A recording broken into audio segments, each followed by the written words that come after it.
All right, let's call this to order then. Yeah, Jeff, you can be the chair since Daryl's not here. All right, approve the minutes of last month's meeting. Anybody up to speed about last, we were all here last month, weren't we? I was. I think Doug was here too. So moved. I'll second. Get us up. So moved. Okay. All right, Michael, Okay. get started. Okay. First one here is community events. So last week on Thursday was our third fall festival. That was very successful this year. Families trick-or-treated up and down College Avenue. We had a bouncy house here, photo booths, a maze. Our attendance count for the event was actually up 500 people this year. Wow. Last year was about 900 people, and this year at the close of it was actually 1,400 people, so it went up quite a bit. So Sweet. definitely keeping the vendors at the fire department driveway and keeping the parking lot open was a lot easier this year, so we didn't have to direct traffic, so that was pretty nice. The only thing, luckily it didn't happen during the event or immediately after, but just something that we'll have to watch for is about an hour after, the couple blocks away, there was actually a drive-by shooting. Because our event ended at 6, and at 6:56 there was actually a drive-by gangland shooting over at 12th and Date while trick-or-treaters were out, so we'll have to watch for that, but the event went on very well, so that was good. We had food trucks, the pizza guy was back here, and then also Christian Bell now he has a coffee food truck, Cart Coffee, so he vended here, and then out of that conversation, there is a potential project on the property the Bell family owns at 8th and College, the vacant lot over here. There's a conversation we're having because once the development code update passes, that's actually going to allow food cart pods similar to Portland, where a bunch of like food carts could go in together and make like a food cart pod. And Christian and Chris Murray from the pizza truck are going to see what they could do. Maybe actually get a full-fledged food cart pod going on the empty lot over here. Because then they'll draw a lot more people to the corridor going to stores and stuff if we have that right over here. Because right now that's not allowed in our zoning code. We allow food trucks but not pods. And the new code will allow food truck pods. So... yeah, so that came out of Fall Festival, and then the final event of the year is, believe it or not, coming up already. So Winterfest, that'll be on Thursday, December 5th. Same Thursday we typically have it. Based because of what happened last year, we moved a bunch of the events in closer sequence so we don't lose people like last year because it went a little too long and then people dissipated and came back for fireworks or just watched from their house. So we'll kick things off around basically 4 p.m., have the winter market at the fire department and things of that sort. We'll do the parade again around the 5:15 p.m. time frame. We'll shut down College Avenue basically from 10th up to Whitman and do the lighted parade. Then we did get musical entertainment, I found out, so we typically are always scrambling until the last day on that, but we actually did get one of the farmers market performers who was willing to do it, so there'll be entertainment in the fire department as well as a parade award ceremony. Tree lighting will be around 6:45, and then 7 o'clock will be fireworks, and thanks Columbia REA for paying for that. You bet. Yeah.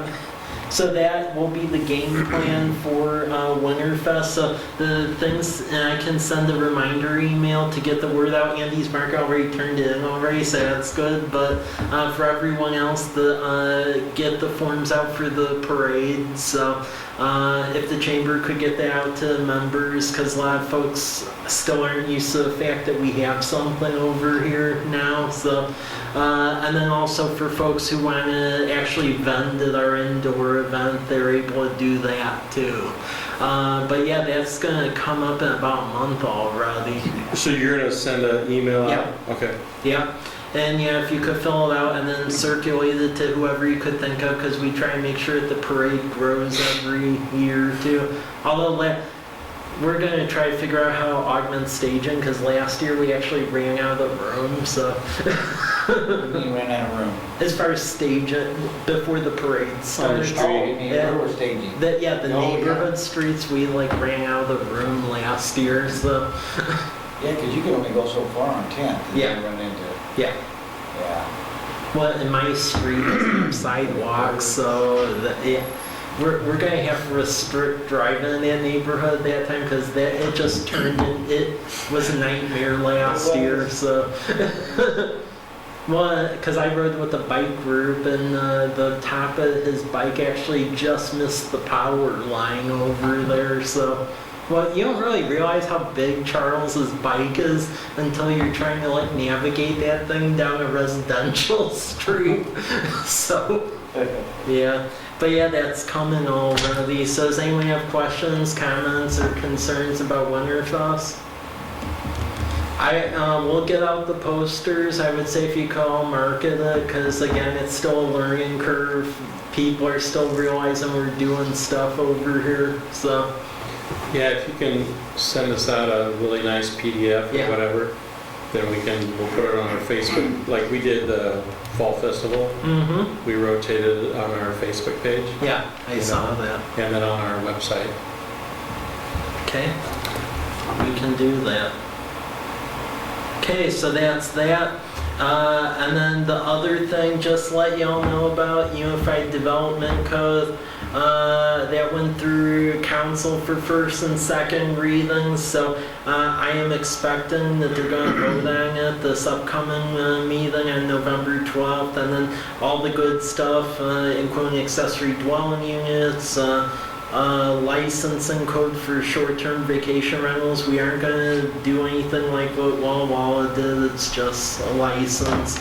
And then the food cart pod thing will be in there too, and then simplification of the zoning districts, but that will pass on November 12th, so if you're intrigued on that, that's when the meeting will be, and that should finally be done.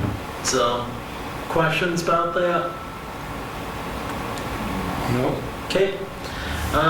Next item to go through is the Downtown Catalyst Incentive. I introduced that the last couple of meetings and asked for you all to look at it, and this is basically a self-made incentive program.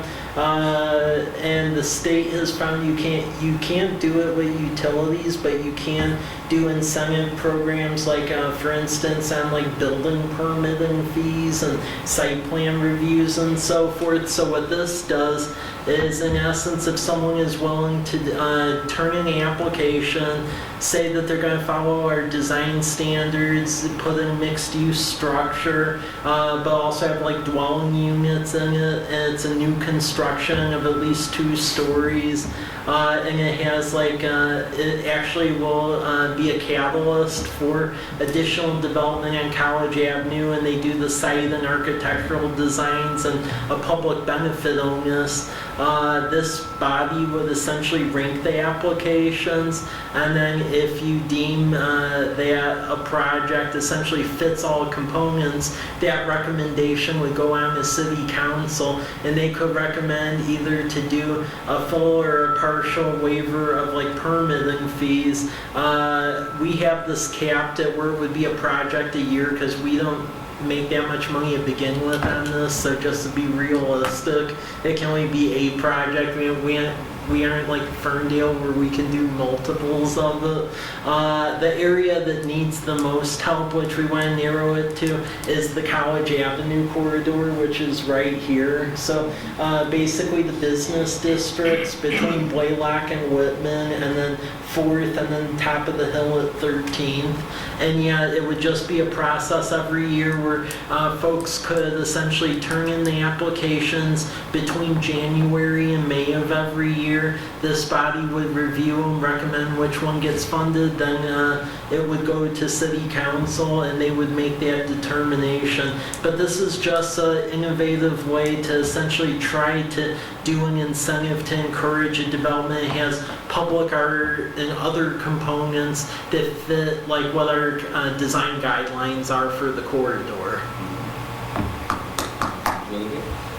I had 2 questions. Yeah. So it limits it to 3, so is that 3 per year?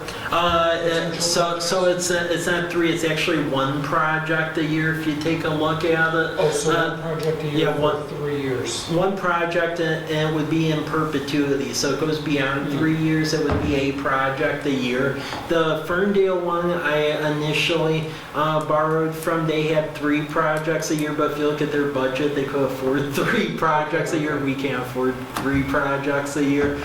So it would be a project a year, I believe we could swing, but it would be in perpetuity. And then I noticed that there's language in there that if a project is approved and it goes through, Yeah. but then they deviate from that later and change things, Yeah. take some of the housing out of it, that it could then be deemed ineligible. Yeah. So do they pay the fees up front and then get refunded once the project is complete? Is that So essentially the idea here, because with a lot of developers, cash flow is an issue. So with this, it would be where if this was granted, they wouldn't have to pay either a percentage or the whole thing based on what this commission and ultimately City Council decides. What that part of code just means is that should they violate that, they would either have to work out an additional agreement with us, or they would have to essentially pay part of it back or do something. I mean, the ultimate hammer, even, let's say if they said hypothetically, they signed the agreement, but I know some people in town probably would go this route and say, oh, well, I just don't feel like it. Well, technically, within the charter of a non-code city, we would have the ability to put a lien on it if they just outright violated what they signed. We always try to avoid that, but that is the ultimate hammer we have should it come to it. Okay.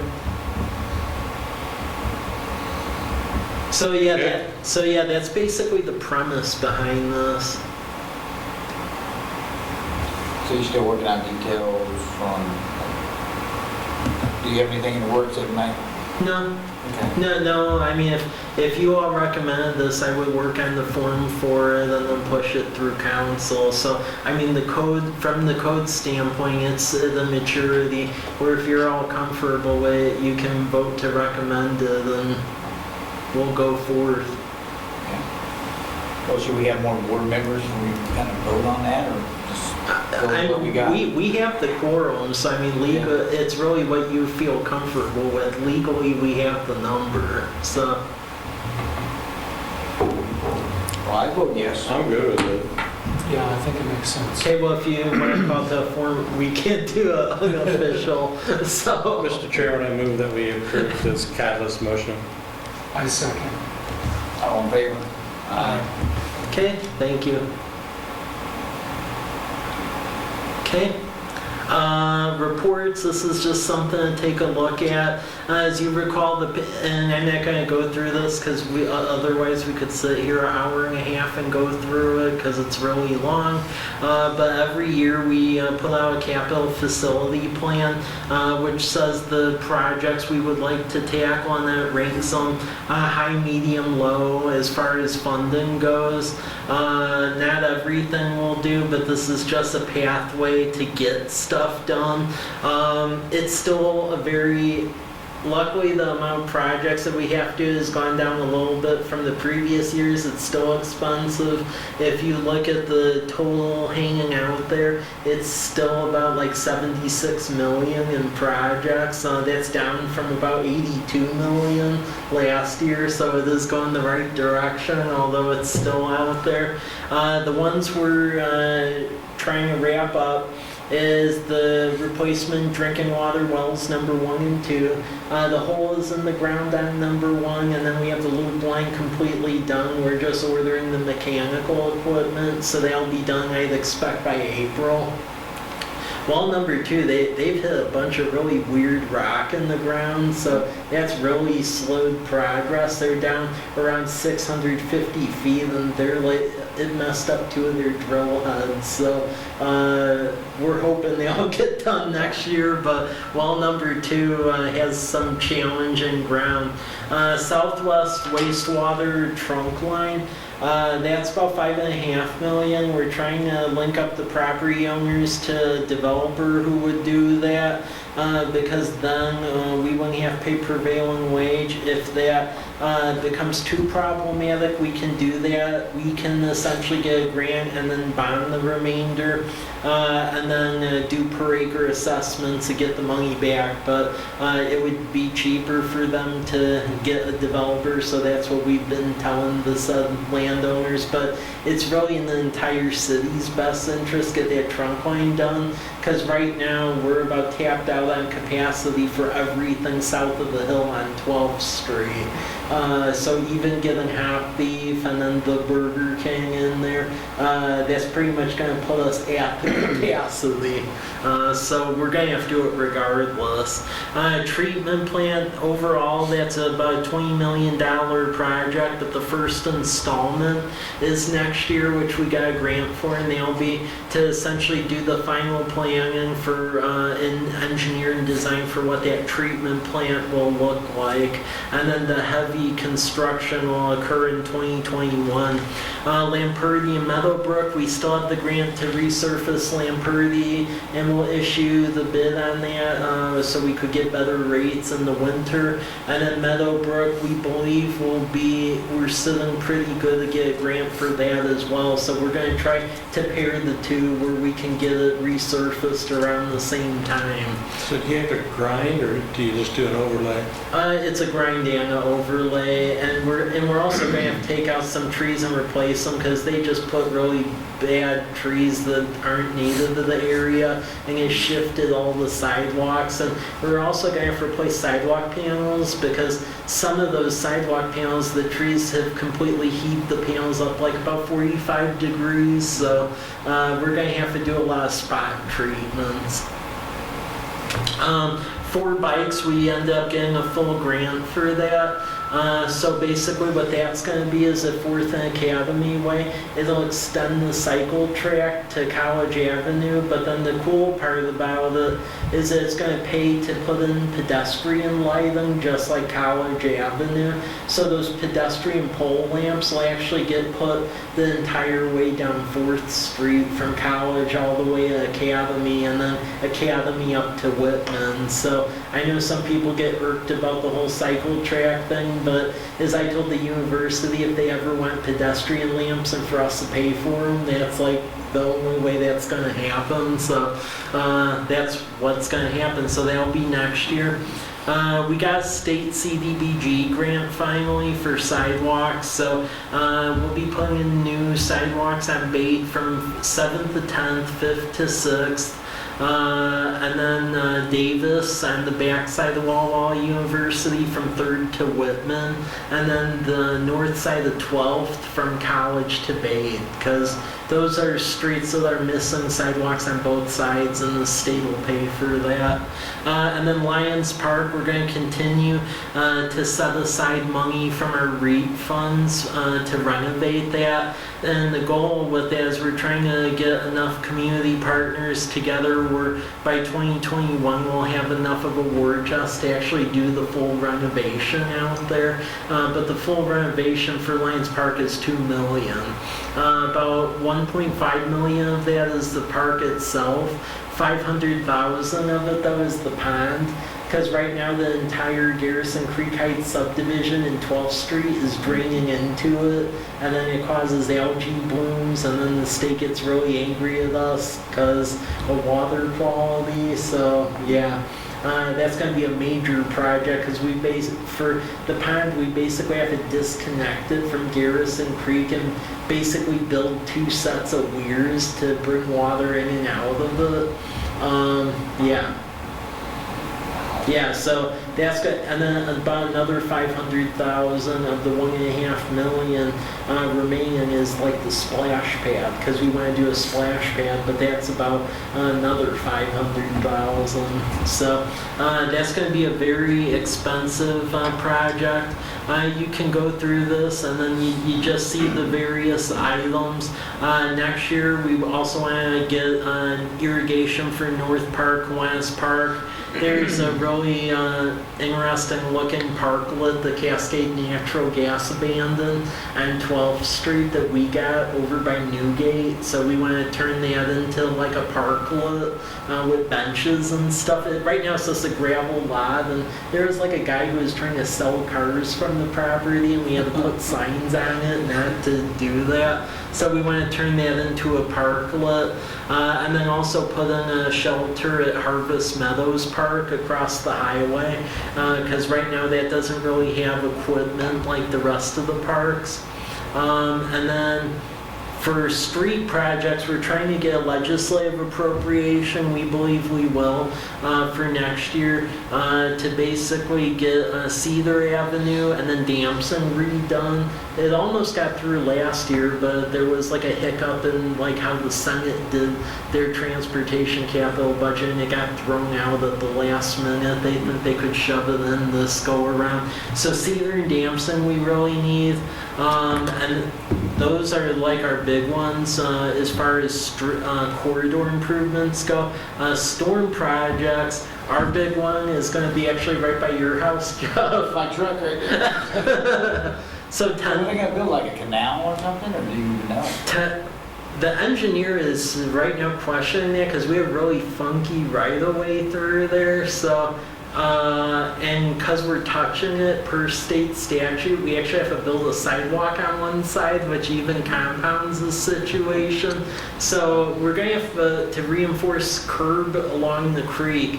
And at the end of the day, I would not be surprised with 10th Street if we have to turn that one way in order to maintain parking, because otherwise I think we're going to get in a situation where either it's one way and you have parking, or it's two way and you have no parking, because we need to put sidewalk on one side, and then we're also going to have to reinforce the curb and have some separation between the creek and the back of curb. Otherwise the road will just fall in the creek that we rebuild. So that's going to be a really weird project. That I know the engineer we hired is a bit perplexed. It's really weird through there. Yeah. Outfalls, we need to start replacing those because per state regulations, you should have like filters on all of them. City of Walla Walla does. We don't on any of ours, because we never dealt with stormwater before last year. So now we basically have to play catch up with about 80 outfalls and essentially put filters on them. So that is interesting. Street projects with that is chip seal, 4 bikes, Lamperty, Meadowbrook resurfacing that. The developer of Villages at Fort Walla Walla will pay for a flashy stop sign at Whitman and Larch to turn that into a controlled 4-way intersection. No roundabout? No. Not there, because we actually had a study done, and they said by 2023, even when traffic counts warrant it, they said that intersection would best be served with a traffic light. Now, the one that they are recommending a roundabout go at, which when we get to that point is probably going to be interesting, is 12th and Larch. They're saying that that intersection would best be served to a roundabout by about 2023, 2024.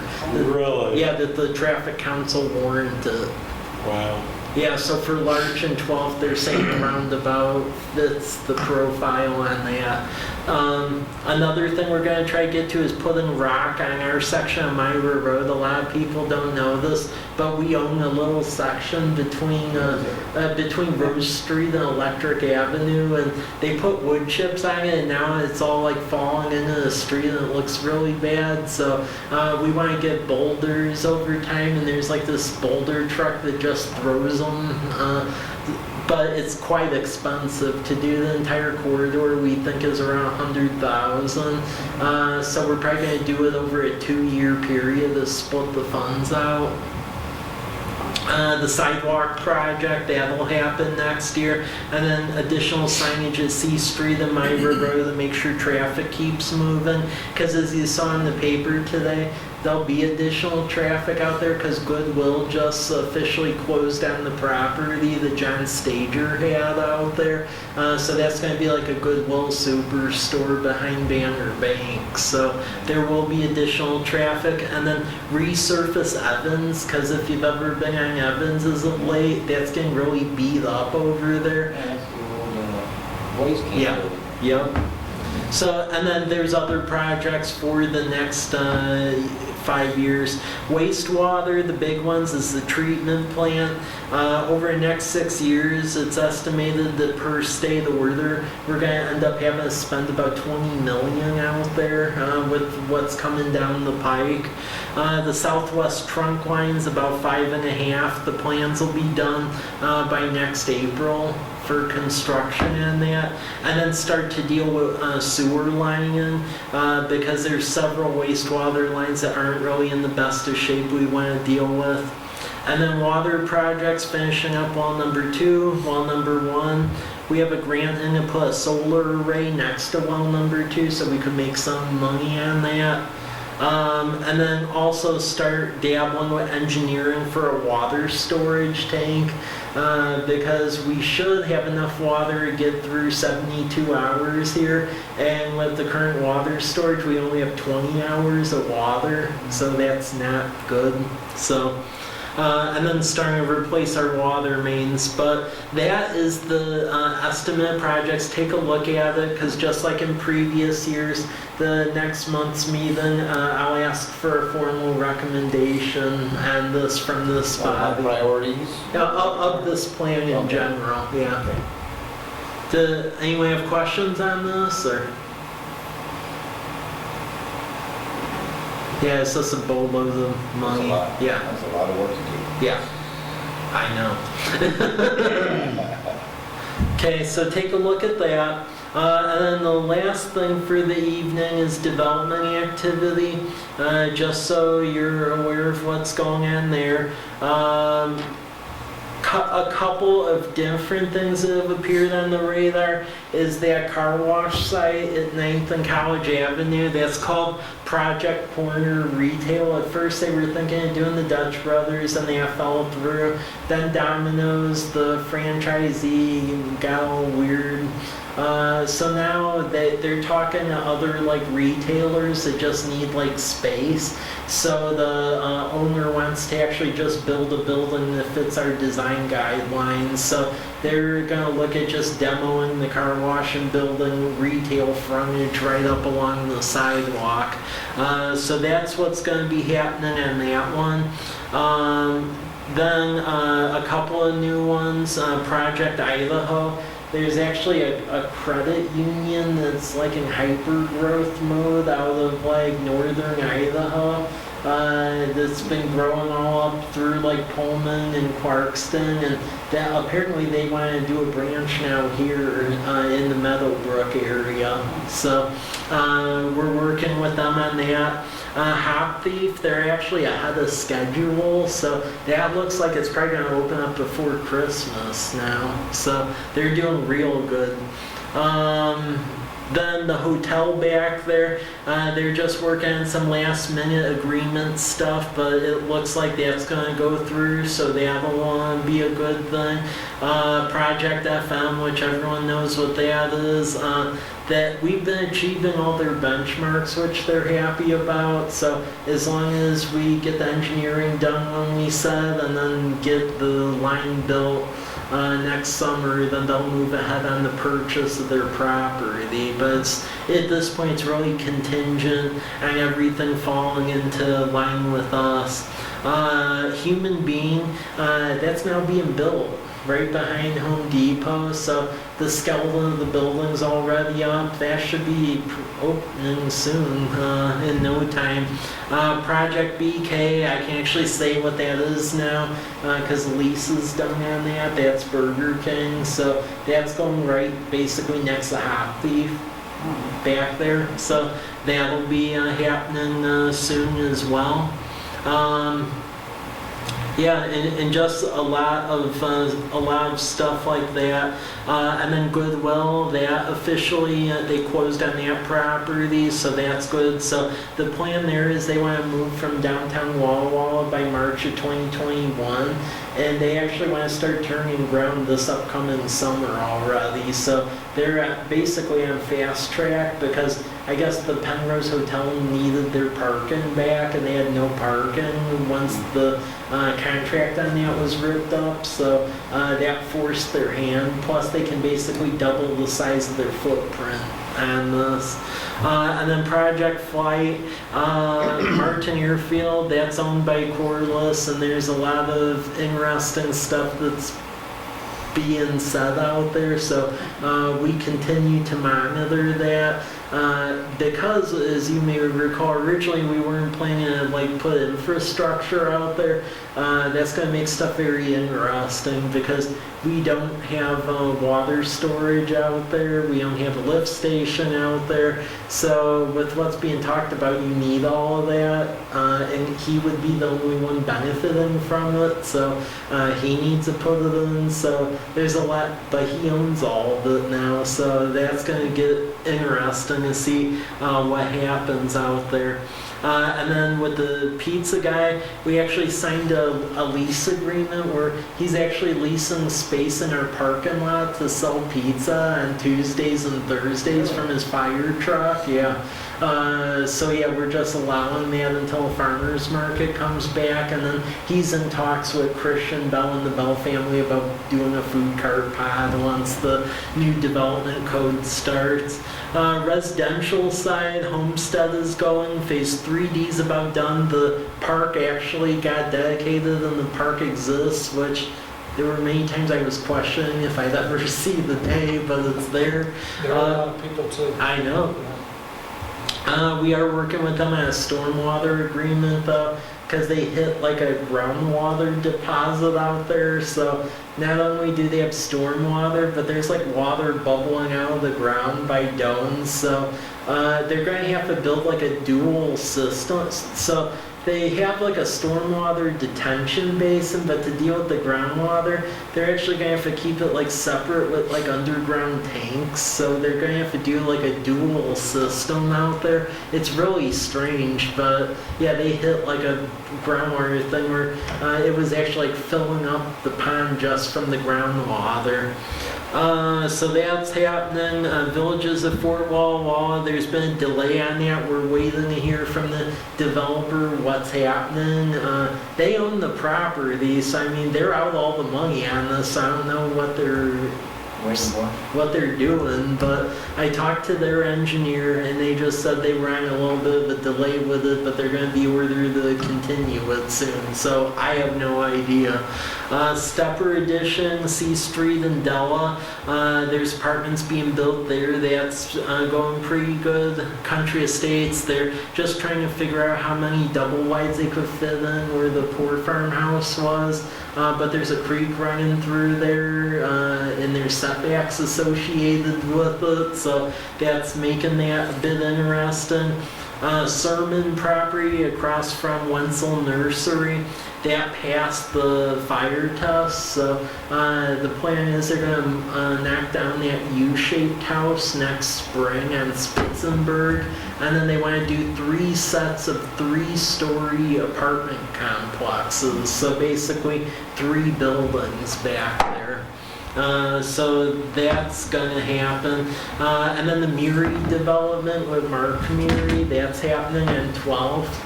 out past like Bade, and they're currently improving 12th Street, and that's gonna end up being about 12 homes out there, and then Davis will continue down there. And then Stone Creek development, that's basically waiting for the lift station and the trunk line. Hanby, we're reviewing plans, but there'll be an additional apartment complex right up on top of the hill to the rear. And then the other one is Whispering Creek on 8th Street, and the plan with that is they're going to have a hearing examiner meeting next month to formally let out that project. They're just having groundwater issues because that creek goes right up against the property, so they may not be able to fit the amount of lots they thought they were going to, so that's leading to some complications. So that is the projects going on